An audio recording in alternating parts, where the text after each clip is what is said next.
Hello and welcome to another installment of Comparative Reasoning. I'm your host, Sidra Kennedy, and you know what? Talk about the future. This is dealing with first contact, alien interaction. See, this is a dream I had ages ago, and I could never figure out what it was and what it meant. And it was not long after watching Star Trek, the whole V'ger thing. And I had this dream, I think, let's see, that movie, man, it debuted on HBO. I think I had this dream a month afterwards. I couldn't figure it out. Everything was garbled, jumbled. It was a reoccurring dream. And then listening to things in the past 2 years, I'm like, what would first contact actually be like? What would actually be the stages? Nobody knows. Truthfully, I can't tell you. No expert, because there's never been first contact, so you can't have an expert on something that hasn't happened. But I can say this: after Voyagers 1 and 2 leave our absolute solar system, because the sun is still holding the Kuiper belt in place, but they leave it. They're past it. They're past the Oort cloud. And that's when what little energy they got left transmits and is not blocked. It reaches another civilization, a civilization that has a network where they barter, they trade, they keep it peaceful. They do have their defenses, but any place that's trying to do good will have their defenses. So what happens? They pick up the golden discs.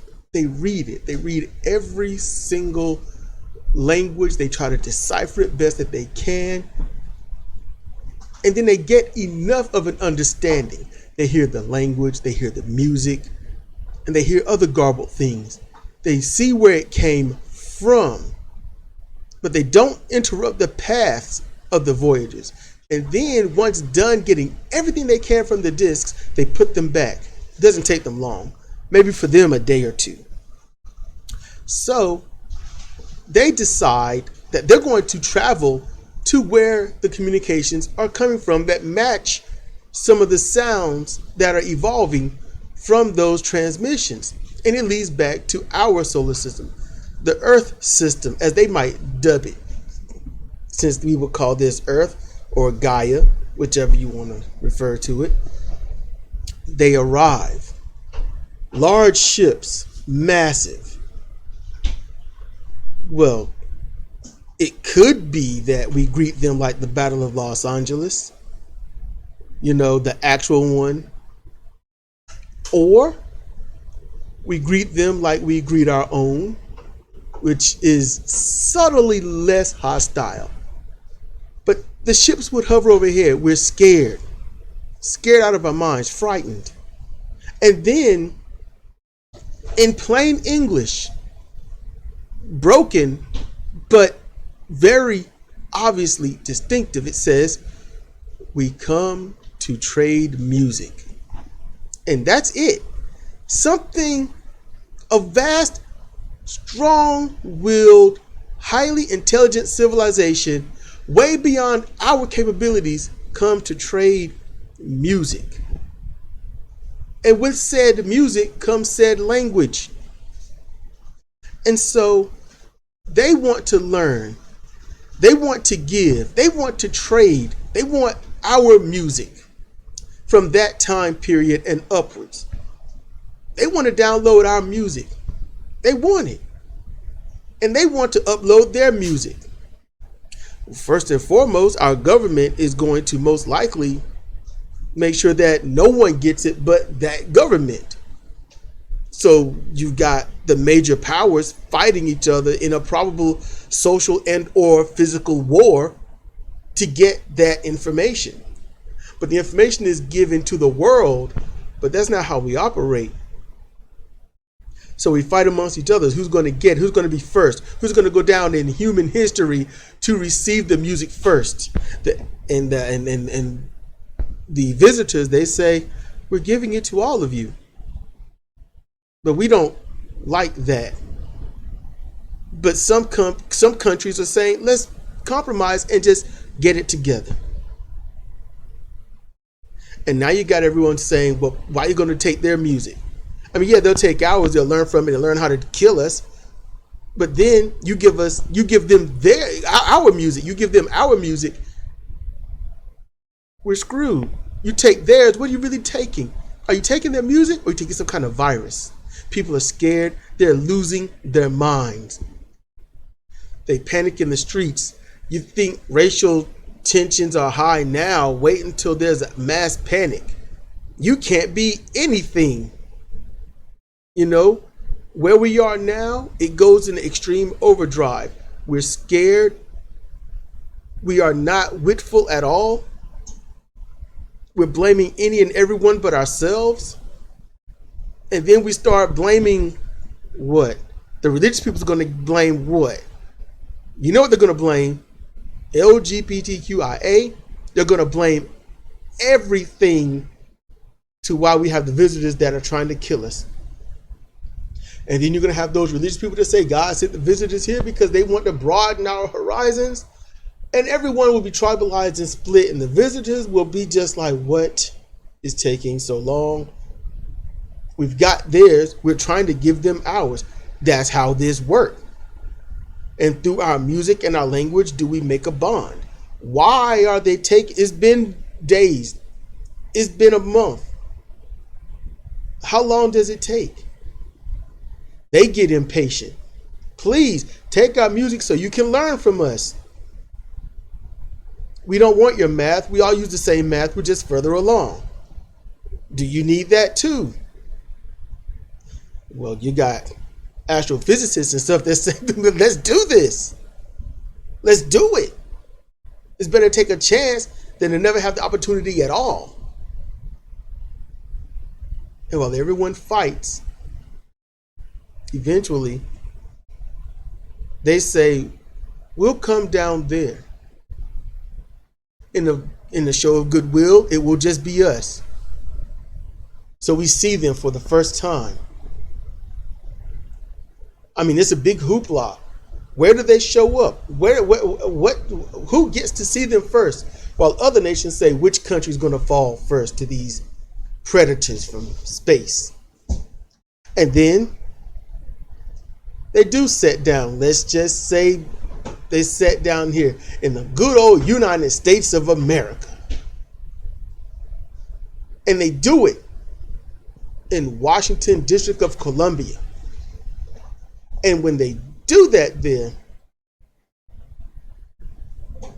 the president is there. Enough of the chamber is there. You got to, just in case something goes sour, you got to have your backup.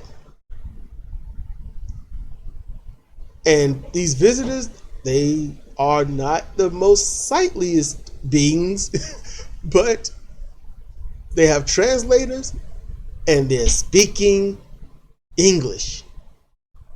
And they say, we just want to give you our information. What is taking so long? And then we give the whole red tape, bureaucracy, yada, yada, yada. And while this is happening, they say, well, is there a place that maybe we could stay until you come to a conclusion? We will stay out of your way, but observe your people, and whatever questions you have, we will answer best that we can. All that we can. They just wanted the music and stuff, but we're making it so difficult. And then there's a few of them that come down. Let's say 20 of these beings, and they come out every once in a while. They want to observe, and people are losing their mind. They are in terror. Some just, they can't even function in their homes. And that's people that are 2,000 and 3,000 miles away, watching on TV. There are live feeds on every social media platform. People are losing it. And they look in the camera, from one brave person that gets close and says, what is your favorite food? They ask these questions. And then it happens. An object thrown, a gunshot fired. Would these creatures be protected best that they can militarily? Well, yes.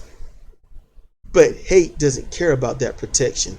Oh, a human will die trying to kill something that they fear. They will fire that shot. And they fire it. And what happens next? Well, when you act violently towards something, it happens to either want to retaliate or go away. Now, just saying, just think of it this way. If they do decide you're violent, we do not deal with this. They take their information back. You can't stop it. Yeah, multi-layers of encryption, military encryption, all these encryptions, but it's nothing. And they just take only their stuff. Give ours back. Because in order to upload, you got to send a little something. So there's a little something that they gave. They took it back. Never knew we had it. And then they leave. And for the rest of wherever they come from, they're going to say what? Stay away from them. Stay away from Earth. Stay away from that system. Granted, you might use that water every once in a while to refuel. Your kids might make a little, fun shapes and in their wheat fields and stuff like that. But look, this is over. This is over. They did a good job reproducing some of the patterns we did, but we're not going to have fun with them. We're not doing this anymore. We tried, we failed, and we get nothing. And when we know that, you think we turned on each other before. Now we're pissed that we get nothing. But let's say they do decide, hey, we're going to stay and we're going to retaliate. We're going to tell others to come here. Well, considering the fact that they can travel across the galaxy at breakneck speed and survive all kinds of cosmic radiations and bombardments and asteroids. They got shields. They got all kinds of stuff. Do you really think our bullets and our guns and our missiles would do anything? So it's the future. And the only thing that's stopping us from having a good future, whether we have alien visitors or not, the only thing that's stopping that future is us. This has been Cedric Kennedy for Comparative Reasoning. Thank you for listening.